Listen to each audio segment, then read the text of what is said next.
When we look at Ashtanga Yoga, we talk about Yama, Niyama, Asana, and there are so many stages.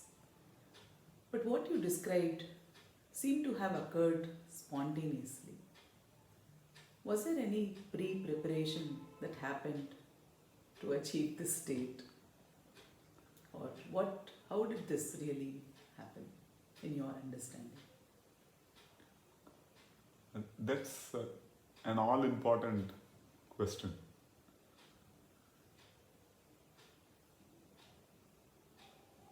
Everyone wants that deep experience, an experience of the self, an unfettered awareness that is not weighed down by the various problems that we face. When any individual thinks about oneself, for most people, it is along the lines of deadlines, fulfillment, or commitments that they have, obligations, responsibilities, the role that they are playing, the various challenges associated with these things that occupies their awareness and that weighs them down. For many people, this is their day-to-day experience. And hence, somewhere, they seek a relief. How do I be free of these? How do I get connected to that deepest core? Which now we are mentioning as the deepest core, but which many seek external to themselves. They seek this through relationships, through the various objects that they possess in their lives, the position and status that they have. Like that, they seek through all these that deep state of peace or stillness. And then over a long period, they come to an understanding that it's not out there, but they just need to touch the source, get connected with that deep inner essence, the deep divine awareness. That is the state of yoga. And to experience this, Ashtanga Yoga prescribes yama, niyama, asana, pranayama, pratyahara, dharana, dhyana, samadhi. So yoga defined as samadhi, where the deep essence in one's own view, one is that deep unfettered essence, a deep divine awareness, and connected to that is yoga sthiti.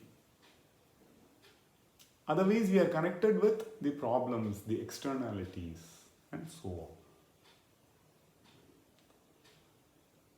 Now, how to bring that into a live experience?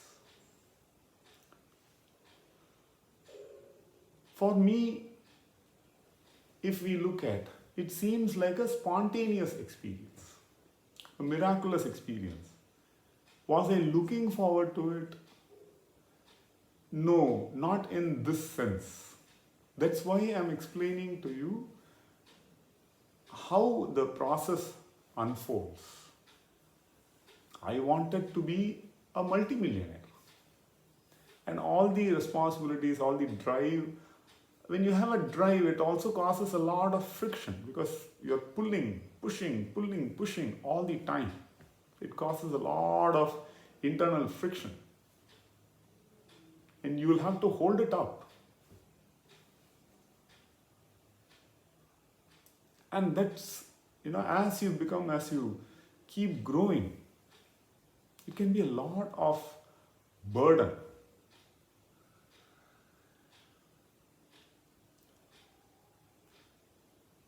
So what was I expecting? I was not expecting this experience. I did not have knowledge of such experiences. Till then, I had not met what I would call a spiritual person in my life. We had simple religious practices at home. That is normal tradition. But I was not exposed to what is called spiritual philosophy in that sense. And hence I did not have words like moksha in my language, in what I was using in my thought process. I did not, I did not want to be free. What is meant to be free for someone like a teenager? I did not have such concepts yet.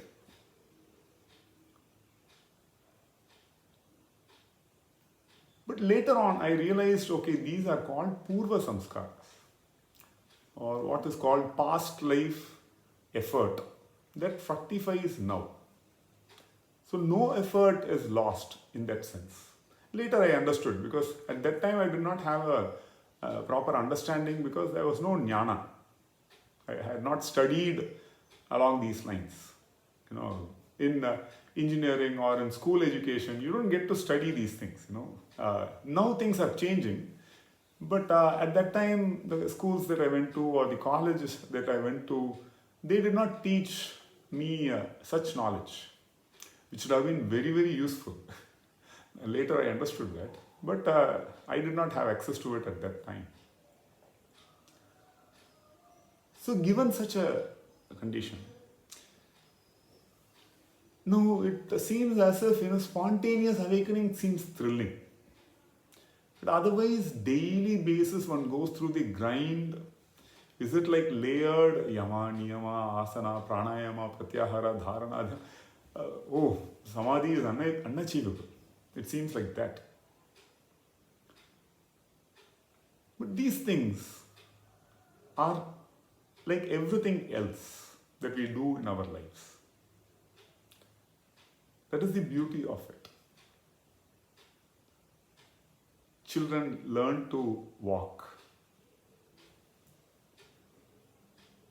And in putting that effort, they might fall and again walk, again fall, again walk. This could happen so many times. And yet, in the process of falling as well, there is a progress towards walking. And then gradually it so happens that even walking, one does not know when one mastered it. One just naturally grows into it. Similarly, any effort, let's say you take the effort of learning to drive a car.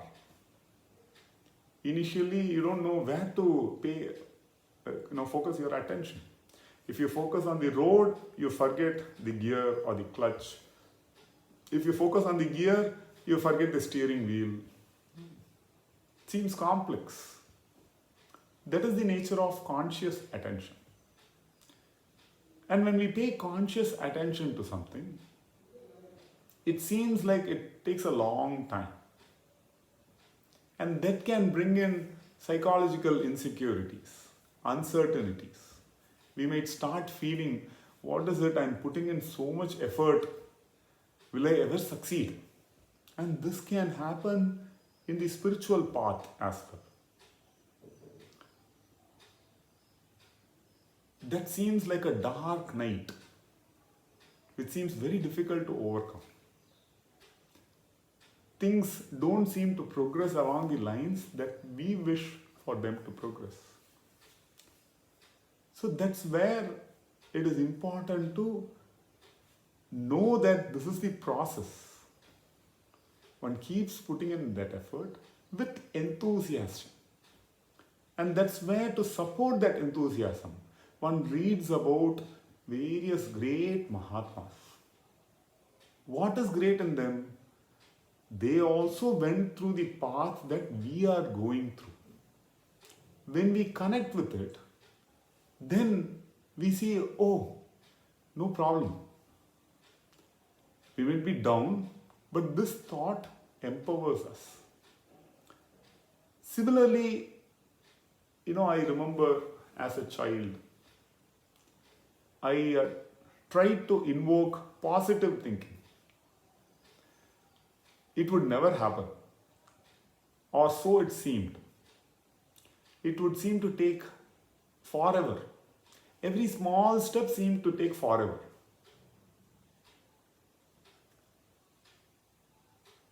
So we see, when we look at it, it is nothing as automatic. It is the power of past effort that we put in. And that's where we have Guru Kripa. We are always guided along the right lines. And hence we need to invoke that positive feeling, that bhava, that we are taken care of. We should never lose heart. We should never feel that our life is a waste. We should not be overly self-critical. These are all positive habits that one cultivates through the journey, where the journey is the destination. It's not just going from point A to point B. It is growing from point A. So every step of the path. So when we have this attitude of not going but growing, then we see every step matters. Every day one could have some struggle, but in encountering that struggle, we are growing. So that becomes the spirit. We grow into Samadhi. We don't go to Samadhi. We grow there.